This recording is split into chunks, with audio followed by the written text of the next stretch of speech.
स्वागत है आपका हमारे YouTube channel study x by Z में। आज की वीडियो में हम जानेंगे अस्थमा। अस्थमा क्या होता है? सांस फूलना, जैसे कि किसी को सांस लेने में दिक्कत हो तो उसको हम अस्थमा बोलते हैं डॉक्टर की भाषा में। तो अस्थमा के हम सिम्टम्स के बारे में जानेंगे, इसके सिम्टम क्या होते हैं, रीजन कारण के बारे में जानेंगे। भाई अस्थमा हो अगर हो गया है तो उसके कारण क्या क्या हो सकते हैं, प्रिवेंशन और ट्रीटमेंट, इसके उपचार और इसकी दवाइयों के बारे में हम जानेंगे और डोज के बारे में जानेंगे, इसमें कौन कौन सी दवाइयाँ देते हैं और कितनी कितनी डोज में देते हैं। तो चलिए शुरू करते हैं दोस्तों। सिम्टम के बारे में बात कर लेते हैं हम। सिम्टम क्या होता है अगर अस्थमा किसी को हो जाता है तो सिम्टम क्या होता है? देखिए, सांस फूलने लगती है तो नॉर्मल सी बात है। चेस्ट पेन होता है यानी कि सीने में हल्का हल्का सा दर्द होता है। कफ यानी कि खांसी आ सकती है, खांसी आएगी और स्नीजिंग, छींक भी आ सकती है और मुंह से भी सांस लेनी पड़ सकती है। और नाइट यानी कि रात के टाइम पे शॉर्ट ब्रीथिंग हो सकती है, यानी कि छोटी छोटी सांसें ले सकते हैं हम। ये सब सिम्टम होते हैं अस्थमा के। जब किसी को दम की बीमारी होती है, इसको हिंदी में हम दम की बीमारी भी कहते हैं।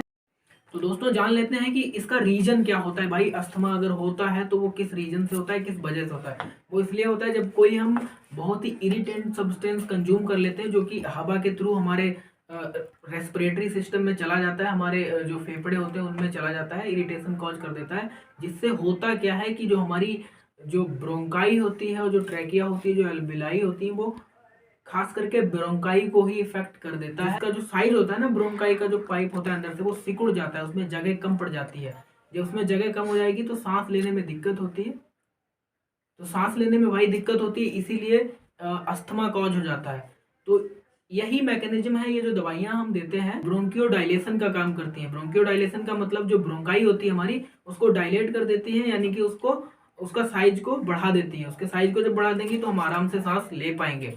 तो ये होता है मैकेनिज्म दवाइयों के काम करने का। अब भाई हम इसमें ट्रीटमेंट और देख लेते हैं कि कौन कौन सी दवाइयों का यूज करते हैं। कॉर्टिकोस्टेरॉइड्स, कॉर्टिकोस्टेरॉइड्स में एक आती है बेक्लोमेथासोन। तो हम जान लेते हैं सिंपैथेटिक कैटेगरी में कौन सी ड्रग्स आती हैं। जो आती हैं एड्रेनालिन, आइसोप्रिनालिन, सेल्ब्यूटामोल और टर्ब्यूटालिन। जिसमें से जो सेल्ब्यूटालिन होता है वो बहुत ही मोस्टली इफेक्टिव होता है अस्थमा के ट्रीटमेंट के लिए, उसी को ज़्यादा यूज किया जाता है।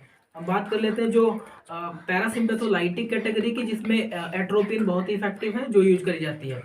तो जो हम बात कर लेते हैं सेल्ब्यूटामोल की, जो कि बहुत ही ज़्यादा इफेक्टिव है अस्थमा के ट्रीटमेंट के लिए। जिस अगर हम डोज की बात करें तो इसकी जो टैबलेट आती है 2 से 4 मिलीग्राम की, और इसका इंजेक्शन आता है 0.8 मिलीग्राम। इसका इनहेलेशन बहुत ही इफेक्टिव होता है, जो कि 100 माइक्रो मिलीग्राम की एक बार डोज में दिया जाता है, जो कि इनहेलेशन के फॉर्म में आता है, एक स्प्रे के फॉर्म में आता है, जो कि हम नाक से उसको कंज्यूम करते हैं।